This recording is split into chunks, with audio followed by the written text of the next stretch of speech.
Barrel লিয়া দাও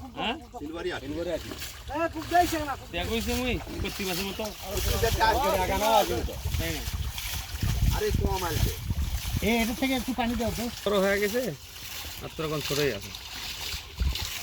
tilapia ফেলে দে। এ তাড়াতাড়ি আমার হে ওগরে তুলে দাও তোল তোল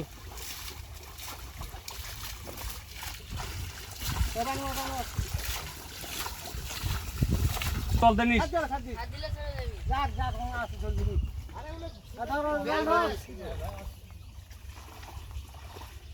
সিলভার দেখো তো তোলে পাসবুক এঙ্গরে যেটা আছে সেটা তল মার তল থেকে নিলে সিলভার যাবি তামান তুলে দেখ একটা দি পরে দেখা যাবে তলে জায়গা কইতে মারে দেখ ক্যাঙ্কা ওটা সিলভার আচ্ছা আমি সেটাই করে ভালো করে কুটি খালি সিলভার